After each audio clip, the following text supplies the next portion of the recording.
the greatest Sundays of the year. And I'm not talking about Super Bowl Sunday. I'm talking about Student Men Sunday, where they get to greet you in the parking lot, in the lobby, pour you a nice cup of coffee, and welcome you in. Won't you please stand up as we join students in the back, in the tech booth, and students on stage, worshiping our Lord and Savior, Jesus Christ. So put those hands up. Let's go, put them up. Wandering into the night, wanting a place to hide this weary soul, this bag of bones. And I tried with all my might, but I just can't win the fight. I'm slowly drifting, oh, a vagabond. And just when I ran out of road, I met a man I didn't know, and he told me that I was not alone. He picked me up, he turned me around, he placed my feet on solid ground. I thank the Master, I thank the Savior, because he healed my heart, he changed my name, forever free. I'm not the same. I thank the Master, I thank the Savior, I thank God.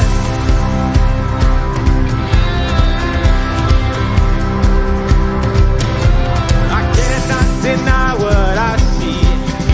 Got no choice but to believe. My doubts are burning like ashes in the wind. So long to my old friends. Burden and bitterness, you can't just keep it moving. No, you ain't welcome here. From now till I walk the streets of gold, I'll sing of how you saved my soul. This wayward son has found his way back. Oh, oh, oh.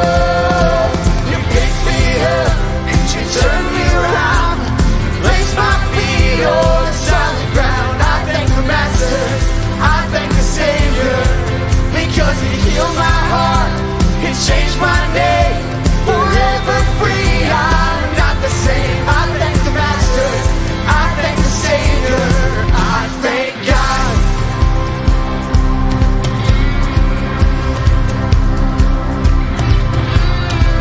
Lost another one, I am free, I am free, oh, I am free.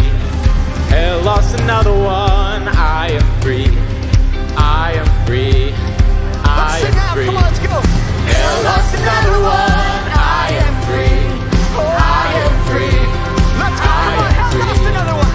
hell, lost another one, I am free, I am free, I am free. He picked me up and he turned me around, he placed my feet on solid ground. I thank the Master, I thank the Savior, because he healed my heart, he changed my name, forever free. I'm not the same. I thank the Master, I thank the Savior, I thank God. Yeah. So get up, get up, get up, get up out of that grave. Get up, get up, get up, get up out of that grave. Get up, get up, get up, get up out of that grave. Get up, get up, get up, get up out of that grave. That was great. Let's continue to praise Him with this next song.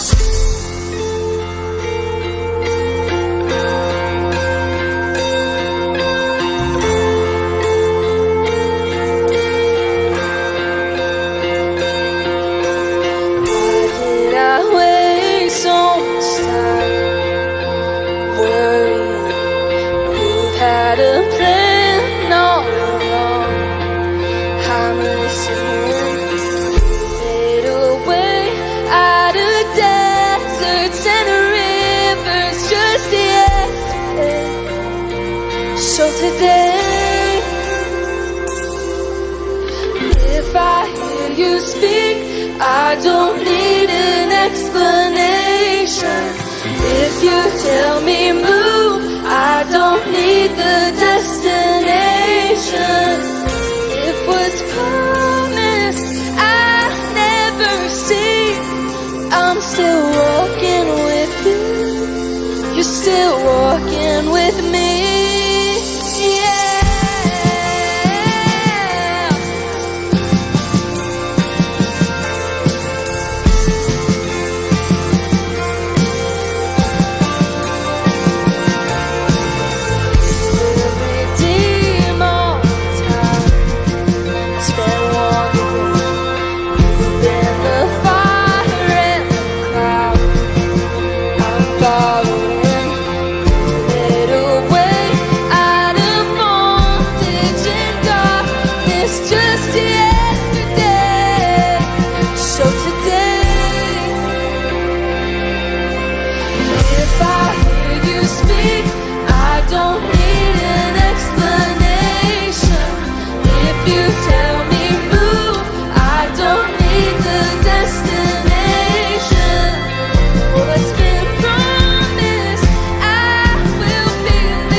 Never alone in the desert, He'll see us through. Never alone in the fire, He'll see us through. Yes, He will. He'll see us through. He'll see us through. Never alone in the water, He'll see us through. Never alone in depression, He'll see us through. Never alone in addiction, He'll see us through. Yes, He will. He'll see us through. He'll see us through.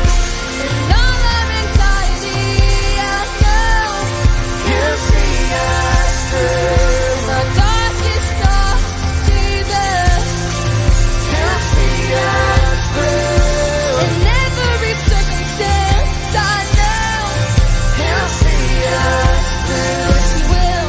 He'll see us through. If I know one thing, our God is a deliverer. If I know one thing, our God is gonna see us through. If I know one thing, our God is a deliverer. If I know one thing, our God is gonna see us. He'll see us through. He'll see us through. He'll see us through.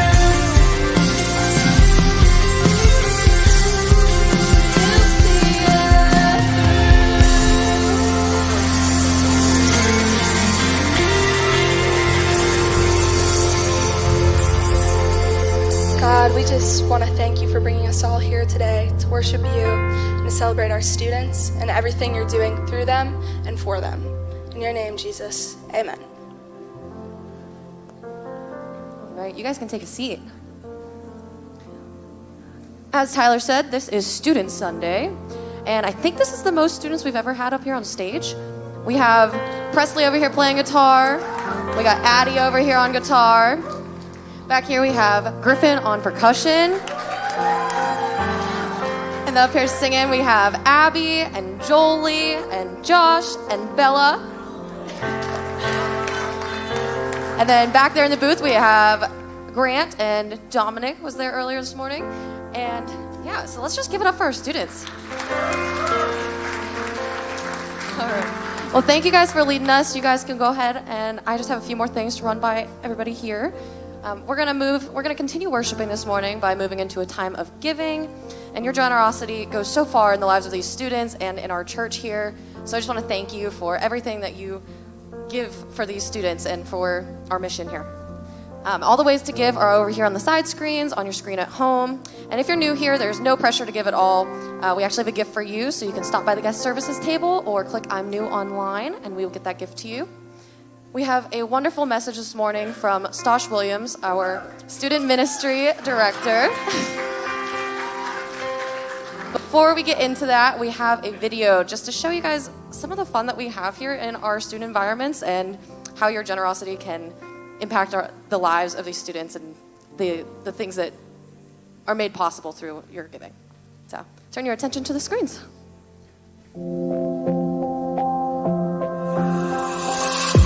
I close my eyes and colors fly.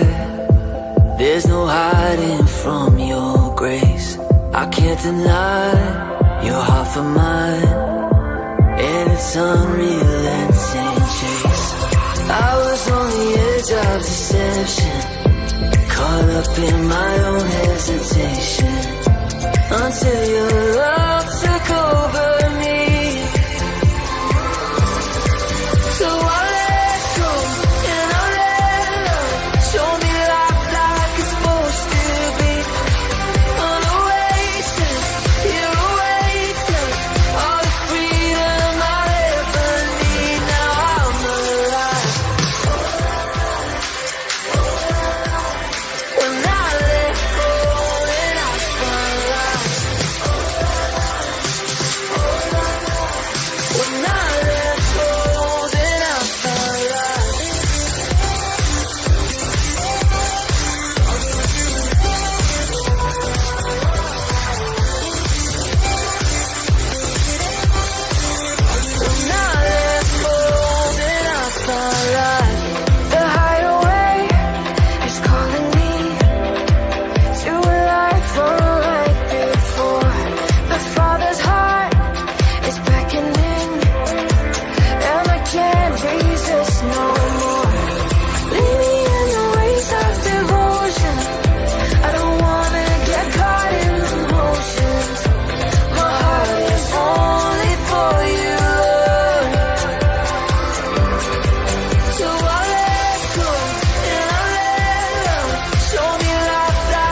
great was that? Really great. That's right, Chinsky. Really great.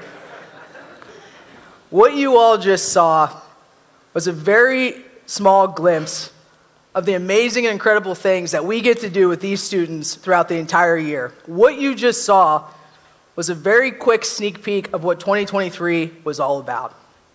What you just saw was a little bit of what 2024 was all about. Fun, excitement, and energy from our middle school and high school students, and I get to do this every day. And I couldn't imagine doing anything else.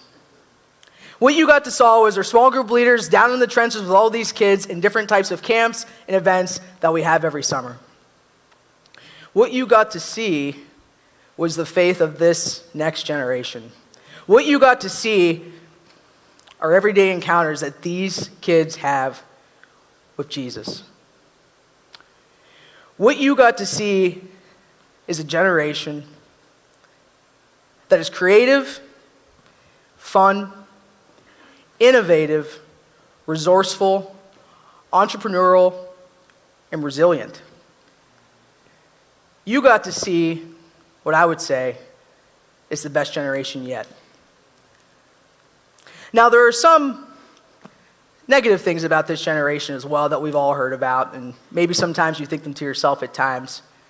And I spent a lot of time looking through books and podcasts and all the things and trying to glean a little bit more about these students who I love to spend all my time with, just to understand them even more. And I came across this book by Tim Elmore. It's called Unfiltered Gen Z. And Tim goes into a lot of different topics that really, I think, encapsulates what this generation is about, both good and not so good. So I want to turn your attention to a quote from Tim Elmore in his book, Unfiltered Gen Z, and it starts out like this. Generation Z is growing up in a time that is causing some drastic changes that can be difficult to understand. While they are the most socially connected generation in history, which we all know with phones and watches and iPads and all the things, statistics show that they are more lonely than ever. He continues by explaining that while they will enter the workforce with more education, they will also have less job experience than any previous generation. While they can binge watch or game for hours, which I'm sure we've all had that experience before with them, most struggle with a 6 to 8 second attention span in the classroom. Most concerning of all, as Tim continues, is this, and I don't want you to miss this, that they are now, this generation, Generation Z, are now the most anxious youth population in human history. Research tells us that the average student today has the same level of anxiety as the average psychiatric patient in the early 1950s. I have to agree with Tim when he says this. The fact is Generation Z is completely different from past generations. That's absolutely true. And these challenges that he just went on to explain don't have to mean that they are guaranteed to fail. And this last point that Tim makes is, I think, the point that we all need to walk away here with, and that's this. In order for them, Generation Z, to successfully reach their potential as a generation, we, all of us, their parents, their teachers, coaches, employers, and leaders must choose. Choose to believe in them. Choose to encourage them. And choose to walk with them through the greatest challenges they will face.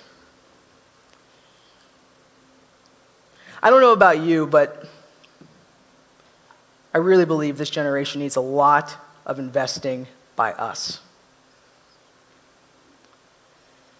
So I want to tell you a little story about myself. I'm not going to go too late in time, not middle school Stosh or high school Stosh, but I'm going to tell you about a time when I first started volunteering. I started volunteering in transit probably in about 2016, 2017, and before that time, I was an Upstreet leader. Upstreet here is our kindergarten through 5th grade environment that meets here, both services. And I just want to say thank you to all of your Upstreet leaders, because that was just not for me. People like Suzanne Weber and Donnie and Kristen DeMarco and Meredith Cochran who used to do it, thank you for giving your time to those students. Truly, thank you. I gave my time. I put a year of commitment in Upstreet, and I was like, it's time to move on. What else can I do? So I moved on to transit, and I was hooked. I spent some time in transit before going to our first summer camp, Surf City, and here's a picture of us from Surf City. This was my first year at Surf City. And what Surf City is, it's a middle school camp, so all of our middle schoolers go at the end of July, actually. It's in Mears, Michigan, and it's put on by Pittsburgh Kids Foundation, and we spend a week jet skiing, water tubing, climbing sand dunes, laser tagging, all the things. Horseback riding, anything you can do outside, we do. So it was my first time going to this camp. I was a little nervous, but overall it was pretty good. If you know anything about the temperaments, I'm a green on the temperaments of blue, yellow, red, and green. So I'm pretty easygoing. I can pretty much do anything and think it's going to work out, right? It's going to work out. I was a little afraid, but I was like, let's do this.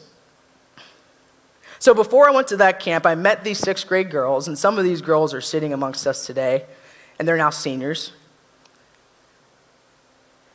And they let me in a way that I could never really explain.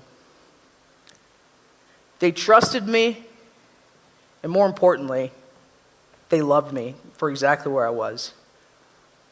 And we go to this camp in Surf City, we have a great time, but at some point in all of the PKF camps, Laurelville's the other one, it's in the fall.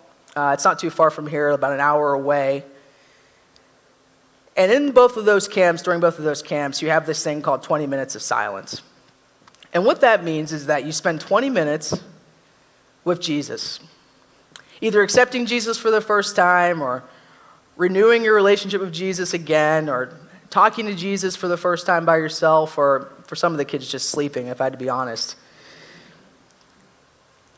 And so I was trying to get ready for this 20 minutes of silence. I didn't really know what to expect. I knew the preacher or the person who was giving the message was going to do an altar call type of thing, and he was going to let these kids go out about the camp and find a place where they can sit and do this 20 minutes, but I didn't know what else to expect, so I was like, I'm going to make this a night to remember.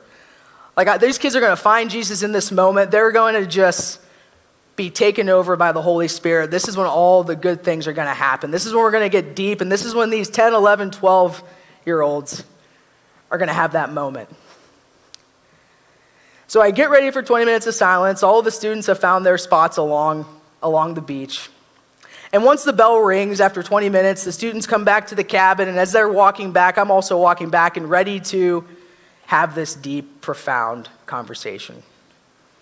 So we get into the cabin time, and I ask them where they went, because for a lot of these students, where they go for the first time is the place that they go every year for years to come, and it's very special to them. So we started there. So then I ask another question, and I don't know how deep it is, but trying to get a little bit more out of them, talk a little bit more about it, and I'm waiting for a response. Just waiting for a response. And all of a sudden I hear this. Pass the chips. Pass the pop. Pass the Twizzlers. These kids were not interested in anything related to talking about Jesus that night. And I was defeated. I was depleted. I was tired. I wondered what was the point of it all. I'd be better off at home. I'd be better off working. I gave up a week of work. I could be doing so many other things than sitting here with these kids eating snacks. I was done. And like I said before, I'm a green on the temperament scale. So we have this fight or flight type of tendency. So you can take on a lot. I can take on the sleepless nights at Surf City. I could take on all of the late night snacks. I could take on all of the things. But at that moment, all of my expectations went down. I was let down, and more importantly, I felt like a failure in that moment. So I'm standing in this cabin where all the girls are just hanging out, passing their chips around, passing all their snacks around, and I'm just boiling up. It's just building, and it's building, and it's building, and it's building, and I kid you not, in that moment, I looked around the cabin, and I just walked out. Standing here, walked out the door, had no idea where I was going. It was pitch black outside. I didn't have my phone. I didn't have a flashlight. I had no idea where I was. It was the first time I'd ever been there. So I'm standing outside, figuring out what I had done. I'm like the adult in charge, and I couldn't even take it. I had a temper tantrum, ran out of the door, and I'm thinking, what example am I setting? And as I was walking outside in the dark, because I was way too embarrassed and way too prideful to go back into that room, I heard Jesus come upon me and say, "It's not about you, Stosh. It's about those girls. And more importantly, it's about me." So I worked up my courage. I went back inside the cabin. And when I walked in there, you could hear a pin drop. Everybody's looking at me. They're wondering if I'm mad, if I'm upset. And we carried on with the Surf City as planned. But I had pretty big reality check in that moment.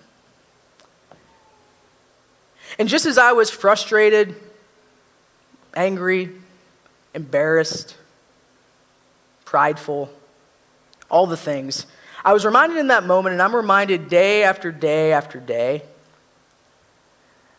that Jesus, way before me, struggled with the same things. He struggled with sadness. He struggled with anger. He struggled with despair. He struggled with all the things in between. And in that moment, I was reminded again that it wasn't about me. I've been working in part of a small group, a women's group, and we've been going through the Bible quite a lot more than I'm accustomed to going through, and we've been working through the New Testament since the beginning of January. And we just finished the book of Matthew, and we're going into Mark. And coincidentally, in Inside Out and in Transit, we have been working through the same thing. So Transit's our middle school group, as I talked about with Surf City, and we have 6th through 8th graders, and then high school we have 9th through 12th graders. And we're all together collectively working through this book of Matthew together, and we've been able to walk through the accounts of Jesus together, and it has been an extremely humbling experience. And one of the books in Matthew has really stood out to me, and one that's really resonated me for today and has really been on my heart. It's in the book of Matthew chapter 9. And if you have your Bibles, please feel free to pull them out, or if you have your Bible out, please do the same. I'm going to be reading through the ESV version, English Standard Version. It's one of my favorites. And before I go into that passage, I want to tell you a little bit about Matthew. Matthew was a tax collector. He was despised during this time. He was out for himself. He was always trying to get the next person. But when Jesus asked Matthew to follow him, he did. When Jesus asked Matthew to throw everything to the side and follow him, he did. So Matthew spent his time walking alongside Jesus, seeing and hearing the things that Jesus said and what he taught, and did a really cool thing of writing it down for all of us to share today. So in Matthew chapter 9, verses 35 through 38, it goes like this.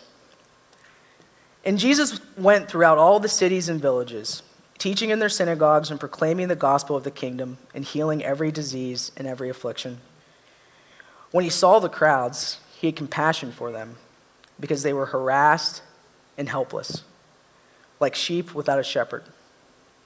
Then he said to his disciples, "The harvest is plentiful, but the laborers are few. Therefore pray earnestly to the Lord of the harvest to send out laborers into his harvest." So there's a lot going on in that passage, but the first thing I want to turn your attention to is verse 37, where Jesus says this, "The harvest is plentiful, but the laborers are few." We had an event last week called Up All Night, and it's exactly what it sounds like. We stayed up all night, last Friday, from 8 p.m. to 8 a.m. And I would be lying if I didn't tell you that I think my body is still recovering from Up All Night, that's for sure. But during that time, when we came in for worship and the band put on an amazing performance, we had some of our boys standing up on stage, and we had a lot of things going on. We had approximately 86 to 90 students here worshiping Jesus. It was a sight to see, that's for sure. I found myself on this part of the stage, right here on the edge, taking it all in. I tried to get this kind of 30-foot perspective and see everything that was going on. And as I was watching our students worship, just like you did a little bit ago, I couldn't help but feel this overwhelming compassion toward them. I felt in that moment, standing over there, their suffering, their pain, their need for comparison, the pressures that they face every day, every time they open their phone, every time they get on social media, every time they send a Snapchat, all the things that they're dealing with, I felt in that moment. I also vividly remember our small group leaders who are scattered out amongst these students now, and the compassion and the gratefulness I had for them, and I really do. We have some of the best small group leaders I could ever ask for. And they give of their time, and they sacrifice their time every day. And as I'm sitting here watching this crowd and seeing these kids, all I could help but think is that we need more. And James gave a message last week, and I know a lot of you filled out the cards for Transit and Inside Out, and I'm very grateful for that. And nevertheless, we still need more. And just like at Surf City, I know what it's like to feel unprepared. I know what it's like to have all these false expectations. I know what it's like not to know what to do. But we still need you. And just as much as I didn't feel prepared, didn't feel knowledgeable, I have small group leaders who come to me every day in the same shoes. So I'm going to have one of our small group leaders come up now. His name is Grant Myers. Grant just joined our group not too long ago, the summer of this past year. And Grant will tell you more, but when it comes to feeling unprepared, not knowing a lot, he definitely has a lot to say about that. So let's welcome Grant up here. Thank buddy. you. You're welcome. It's our second time, so I think you're feeling pretty good this time, Yeah, a right? little more comfortable this time. All right, Yep. great. So first, Grant, I just told him a little bit about you, but why don't you tell us a little bit more about yourself for everybody? Sure, yeah. My family comes here to NorthBridge. We started coming in 2019, so I'm married to Leslie. We've been married for 7 years. We have 2 kids, Leela and Liam. They're 5 and 6. I manage a group of engineers. That's my occupation. And I do have to travel a bit for work, which was a lot of fun in the past, but with my kids in their age, it's not so much fun anymore, but still doing it and still enjoying my job. Good. And so you joined Transit, I would say, summer's probably right? Yeah, that's right. Right after we got back from Surf City, which I've been talking about. What really pushed you to take on Transit and to take on volunteering in the middle school environment? Yeah, so I heard Rob talk a couple of times, and I ignored his message a couple of times, even though I felt pulled to volunteer. But I was really feeling pulled too. And when I was in middle school and in high school, I had an adult who took the time and invested time in me, and it made a huge impact in my life. So just around that age, my mom was struggling with mental health issues at home. And in high school, I had 2 friends that passed away. So my family went to church. But I started to believe that God really didn't care. I had good grades, I was in athletics, but I was a very angry kid. And I didn't feel like I could talk about it at church. I thought that my family would be judged if I brought these opinions to church. But I had an adult, her name was Sandy, and she just took the time to walk with me, to spend time with me, to listen to me. She never really told me I was wrong, she just walked with me in my struggles that I was having. And she really had all the excuses not to do that. She was a single mom, she worked full time, and my friend who I was very close with who passed away, it was her son. Good. It was her son who passed away. So she had her own struggles that she was going through, but she still gave me her time. And as I said in first service, I was trying to figure out how to put words to it, but all I can say is it made all the difference for me, really in my life in that moment. So I just understand what impact an adult can have if they're willing to give up their time for kids and young adults. And just kind of going along that line of impact, how has just volunteering in transit so far, I mean, it hasn't been that long, how has that impacted you and your family? Yeah, so just first with my kids, with their age, they're 5 and 6, I think it's made me a lot more playful with my kids, a lot less serious dad. And also, I've been able to cherish kind of my kids' age, because now I can look into the future and kind of see what's coming. And I know they definitely do some things that used to annoy me. And now I think like, oh man, I'm actually not going to have this thing that's happening for, I don't know, too much longer. So I just need to kind of enjoy it. So it's kind of changed my perspective a bit. The other thing is we've been talking about what breaks our heart. Andy's been talking about that. So my thing is just youth or kids who are struggling, who really feel alone and they feel like they don't have somebody they can talk to. So I feel like I'm actually, for the first time in my life, giving my time to what breaks my heart. And that's, it's been very fulfilling. And that was the message that Andy gave just a few weeks ago, right? Yeah, that's okay, right. So that really resonated with you too? Yeah. Okay. And when it just comes to, you talked about a lot of time that it sounds like you really don't have. You know, you have your kids, you have your wife, you have your work. It sounds like you travel a decent amount. How do you find the time to invest in these students? Yeah, so we were talking about this. Just to be clear, I don't have the time to get everything I want and my wife wants me to do done. So that doesn't happen. So essentially, I have to pick. I have to make choices. So an example of this is Up All Night. Earlier in the week before Up All Night, I got a message from an old friend. We were good buddies in college. He was coming into town. It was the same night as Up All Night, and I haven't seen him in years. And I just had to make a choice. So I ended up playing laser tag and bowling and jumping on trampolines. And I'll just have to catch up with my friends another time. So it's just making choices. And if you could leave anybody, just as we kind of wrap up here, with just one thing. It's easy to say just go and make those choices and change things around and all the things, but we know that's not reality for everybody.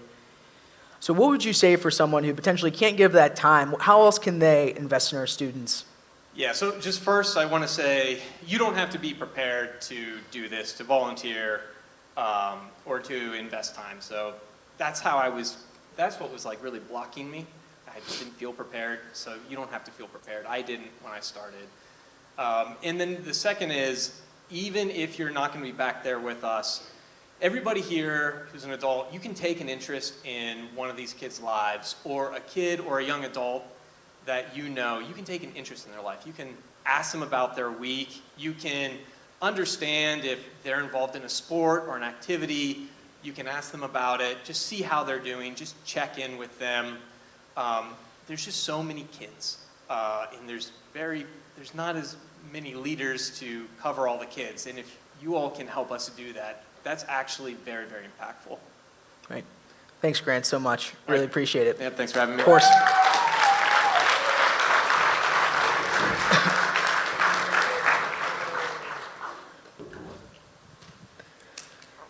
So Grant's story may be like yours.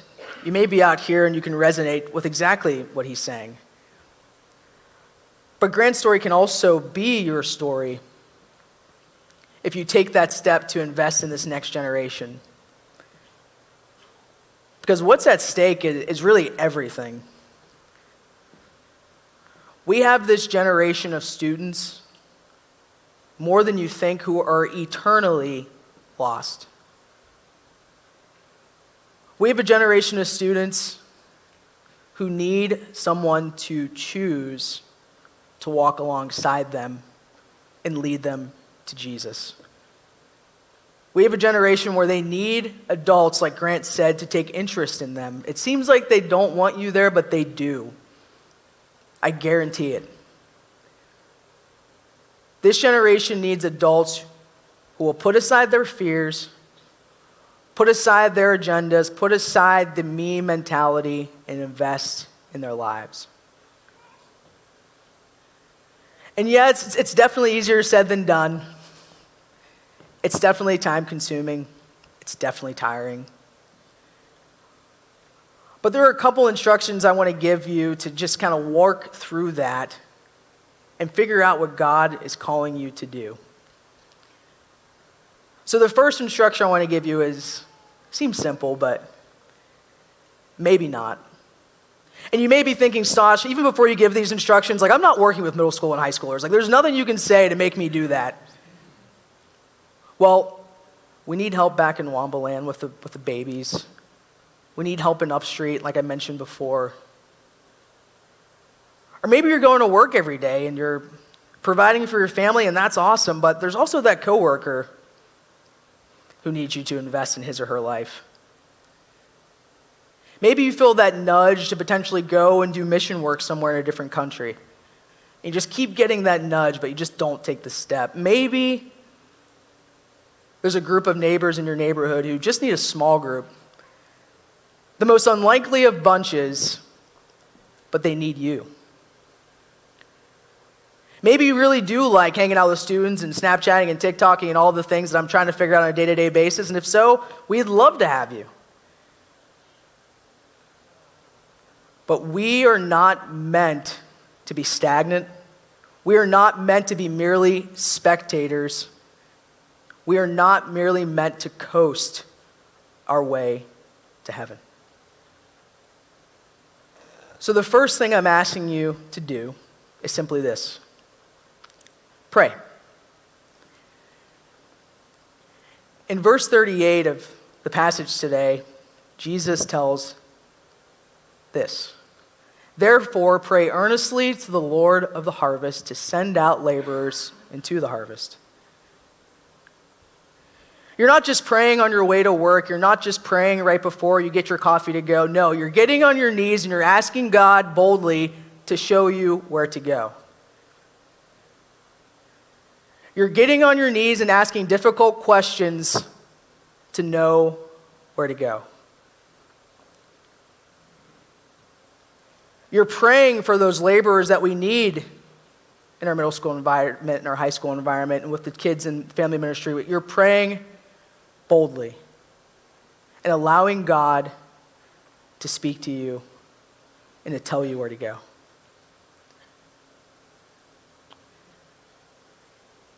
And after you do that, only after you have some tough conversations with God about where you are to go or who you are to pray for, I'm then asking you to go. See, I didn't ask you to go as soon as we finish this, go out and go and try to help someone. No, I'm asking you to consider what God has to say about it and seek his counsel and seek his guidance. But then I'm urging you to go. The faith of this next generation, the faith of your coworker at work, the faith of the children in the family ministry ring, the faith of your neighbors, the faith of all the people we encounter every day is dependent upon it. Because we have a lot of sheep without shepherds. And at the end of Matthew, Jesus gives us another command. And this is found in Matthew 28, verses 19 through 20.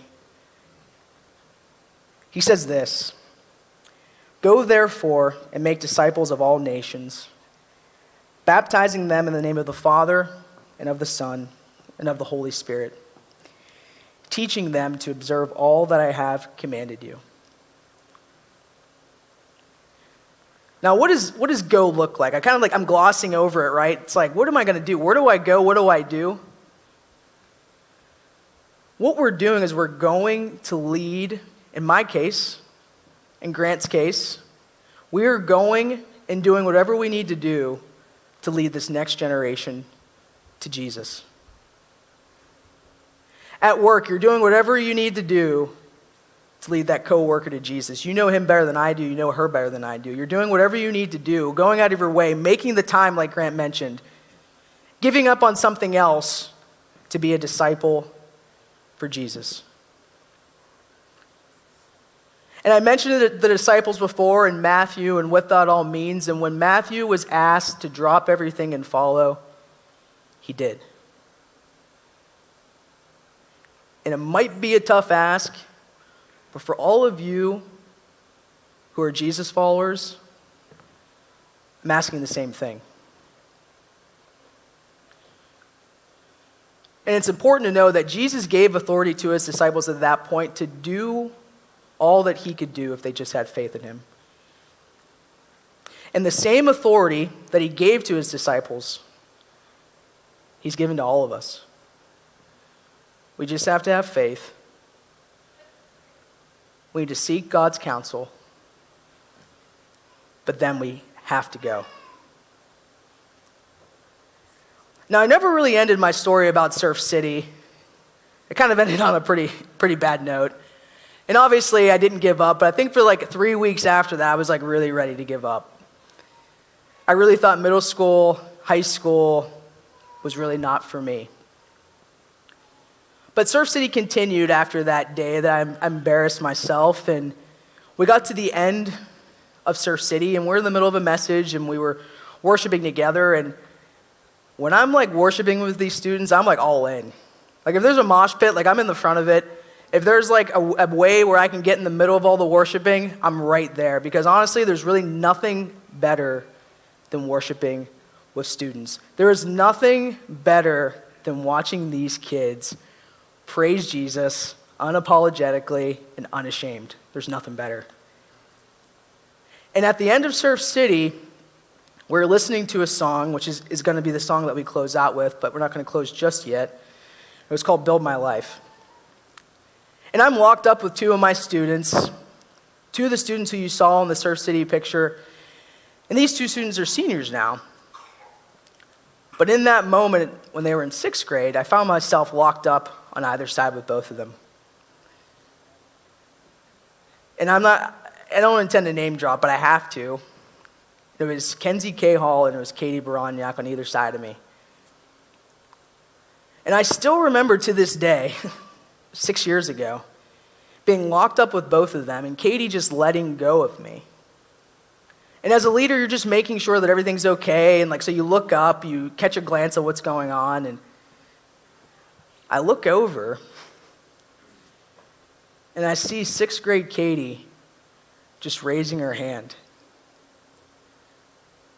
and praising Jesus unapologetically, unashamed, and amongst all of her friends. She didn't care who was there. She didn't care what was going on. That's what she was there to do. And just as Katie had that encounter with Jesus that night, I did too. And I felt Jesus telling me that is what it's all about. Fast forward 5 years after that. Take the same bunch and a few other high school students to Daytona. It was our first time we ever been there.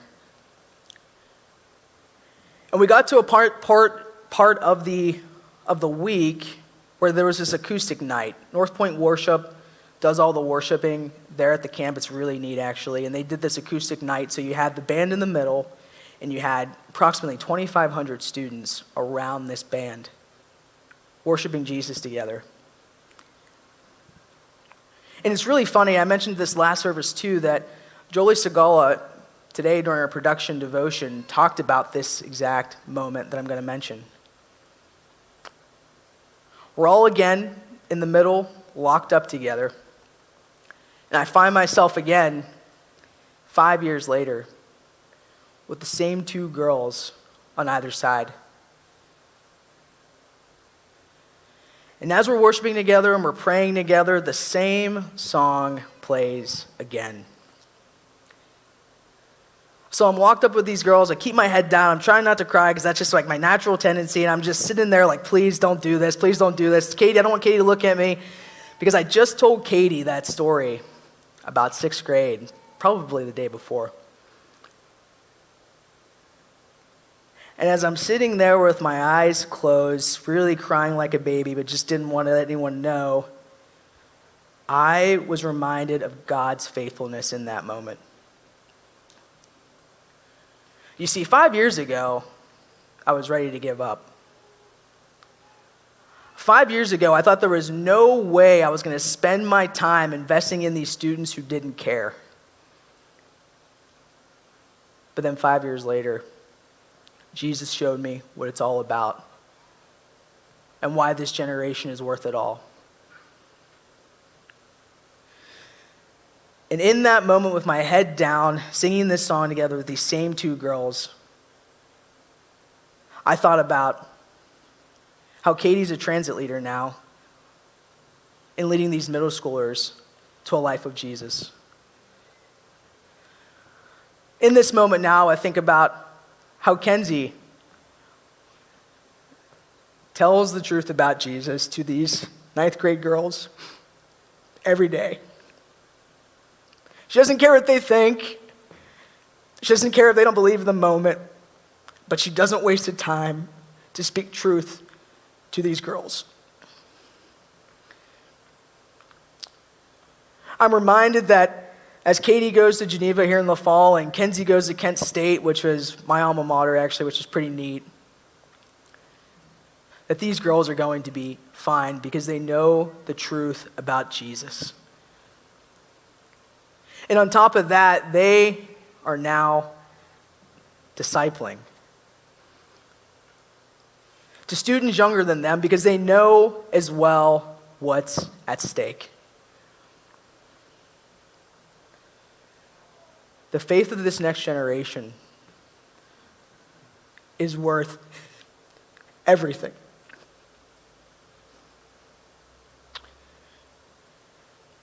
And as I'm sitting there, locked up with these two girls again, thinking about how it's going to be so hard when they go on, I also was given the peaceful reminder from Jesus that they really are going to be okay. But again, we need more. We need more people to invest in these kids' lives. And as I'm sitting there, I couldn't help as well, and I see it every single time the song plays. I see 6th grade Katie's hand praising Jesus, not caring what anyone has to say about it. That's what it's all about. So again, I ask you, firstly, to pray. Pray boldly. Get on your knees and pray. Cry out to God and ask him what he wants from you. Ask him who he should put in your lives, who you should follow, or who you should pray for. And as the band's coming out, we're going to be singing this song together, Build My Life Again. And as they're coming out, after you pray, I'm asking you to go. And not just have casual conversations, not just do what's comfortable, because none of this is comfortable. Let's be real. None of this is comfortable. That's not what I'm asking you to do. I'm asking you to jump out of your comfort zone, and I'm asking you to go and do what is necessary to make more disciples. The faith of this generation is worth it. More importantly, there are a lot of people who are eternally lost. So again, I ask you to pray, but then I ask you to go. Father, we love you so much. We lift these students up to you, Lord. We lift them up and ask boldly for you to put your hand around them. We ask you to keep them safe, Lord. We ask you to bring adults around them, to walk with them, to guide them, to lead them closer to you. We ask for that coworker who's out there, the baby who's out there, whoever it is who needs you, Lord. I'm asking you to place it on someone's heart to go after that person. We have so many sheep without a shepherd, Lord. And I pray that you speak to our hearts, you transform our hearts, and you convict us to go. We love you, Lord. Amen.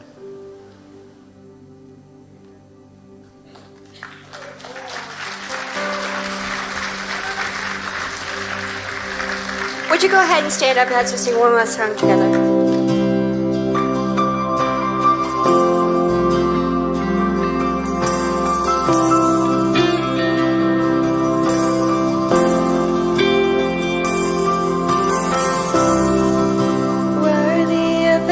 Song we could ever sing, worthy of all the praise we could ever bring, worthy of every breath we could ever breathe. We live for you, oh, we live for you. Jesus, the name above every other name. Jesus, the only one who could ever save. Worthy of every breath we could ever breathe. We live for you. Oh, we live for you. Holy, there is no one like you. There is none beside you. Open up my eyes in wonder. Show me who you are and fill me with your heart and lead me in your love to those around me.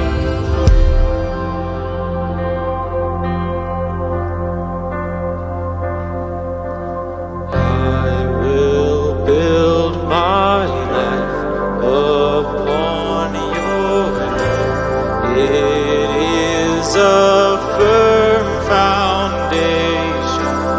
I will put my trust in you alone, and I will not be shaken. I will build my life upon your love. It is a firm foundation. I will put my trust in you alone, and I will not be shaken. Holy, there is no one like you. There is none beside you. Open up my eyes in wonder. Show me who you are and fill me with your heart and lead me in your love to those around me. Holy, there is no one like you. There is none beside you. Open up my eyes in wonder. Show me who you are and fill me with your heart and lead me in your love to those around me.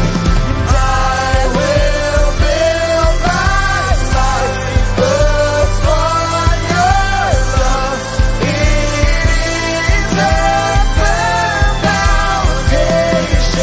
And I will put my trust in you alone, and I will not be shaken.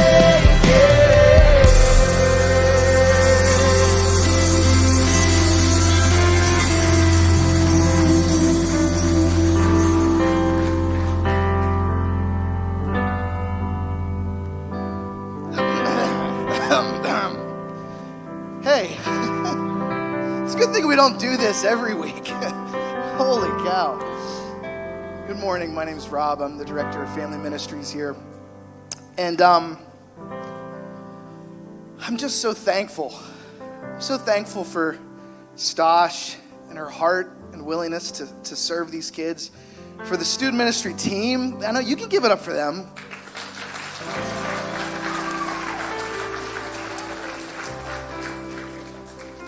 what they get to do in the lives of students matters.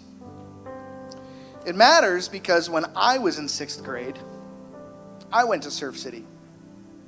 I went to camp. I had leaders in my life who invested in me, and it really meant the world. It really did. And so the fact that these students are here today worshiping and getting to be a part of what they are a part of, it matters. And so as Stash said, please, yes, be praying. But by all means, go. They need adults in their lives who care, who are going to let them know that there is hope in this world. There's a Jesus who loves them and wants what's best for them and can help them in their times of need. And so we do this. We do Student Sunday every year to show you that. But it's also our big opportunity every year to help send kids to camp.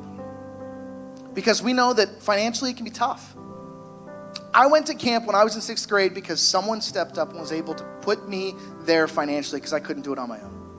And so this is the one time a year where we are trying to build up our scholarship fund. And so we just pray that you would consider that.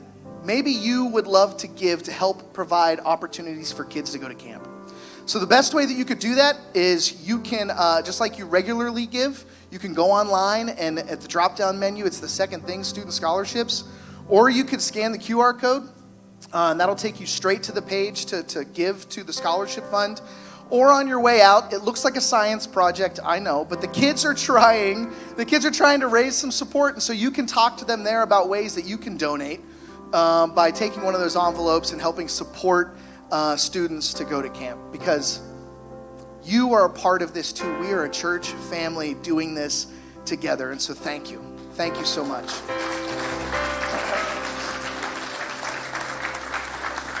Also this week, Wednesday is Ash Wednesday, and so be on the lookout, social media, email. We're going to have some Lent readings going out, so make sure you follow us along there.